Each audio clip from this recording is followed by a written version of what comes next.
ہوں تاکہ آپ حضرات استفادہ کر سکیں، لیکن اس میں درخواست کیا ہے؟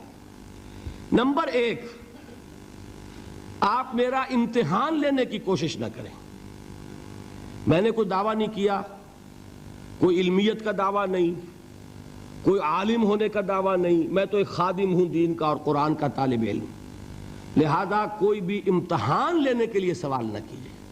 ویسے بھی یہ چیز در حقیقت نیت کے اعتبار سے درست نہیں ہوتی، سوال استفہام کے لیے ہونا چاہیے، جو بات آپ واقعی سمجھتے ہیں کہ سمجھ میں نہیں آ رہی وہ بات پوچھیے، نمبر 1۔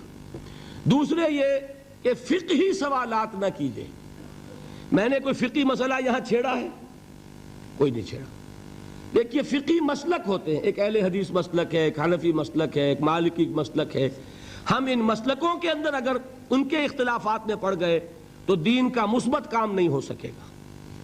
میرا فیصلہ یہ ہے، میں نے جو جماعت بنائی ہے تنظیم اسلامی، اس کا یہ اصول ہے کہ جو جس کا فقہی مسلک ہے وہ اس پر عمل کرے اور وہ اپنے مسلک کے علماء سے مسئلہ پوچھے۔ اگر وہ خود صاحب علم اجتہاد کر سکتا ہے کرے، مجھے کوئی اعتراض نہیں ہے تو اپنے علماء سے فتویٰ پوچھے۔ میں فقہی سوالات کے جوابات نہیں دیا کرتا، میرا جو طریقہ ہے میں اس پہ عمل کرتا ہوں، آپ کا جو ہے کریں۔ ہم دین کے کام کے لیے جمع ہو رہے ہیں، وہ دین کا کام جو ہے وہ فنڈامنٹلز جو ہیں، دین کی بنیادی دعوت، وہ جو متفق علیہ ہے وہ اتنی ہے کہ ان اختلافات میں پھنس گئے اگر تو وہ کام نہیں ہو سکے گا۔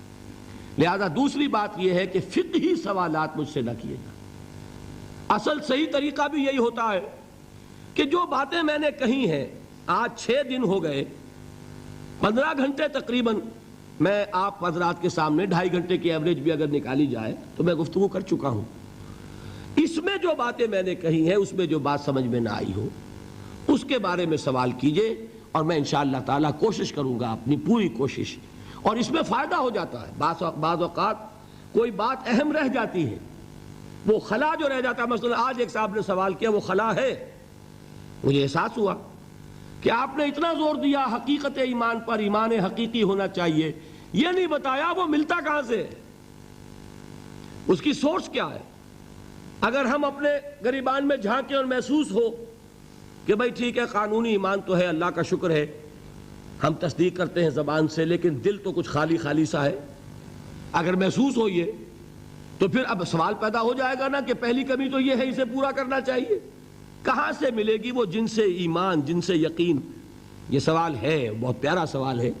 میں نے اس وقت بھی کہا تھا کہ وہاں پر اگر یہ بات ہو تو سب حضرات کے سامنے آ جائے گی۔ اس طرح کے سوالات جو مفید ہوں، جس سے میری گفتگوؤں کے جو خلا ہیں وہ پر ہو جائیں اور اس سے بات اور واضح ہو جائے، تو یہ تو در حقیقت مفید ہوں گے، اور ہمارے اس مقصد کو جس کے تحت یہ محنت میں کر رہا ہوں، یہاں کے منتظمین نے کی ہے، جو محنت آپ کر رہے ہیں اپنے آرام کی قربانی دے کر، تو اس محنت کا جو مقصد ہے اس کے اعتبار سے ایسے سوال مفید ہوتے ہیں۔ لیکن خام خواہ کی بحث اور تمہیس اور بعض اوقات اپنی لیاقت ظاہر کرنے کے لیے سوال کرنا، یا کسی کو زج کرنے کے لیے، کسی کو نیچا دکھانے کے لیے سوال کرنا، اللہ تعالیٰ ان فتنوں سے ہمیں اپنی حفاظت میں رکھے۔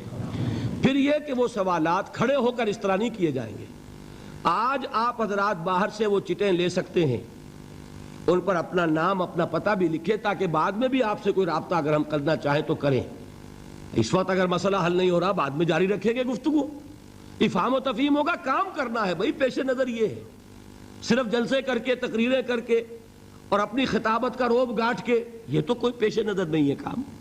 کام تو یہ ہے کہ لوگوں کے ذہن صاف ہوں، اشکالات رفع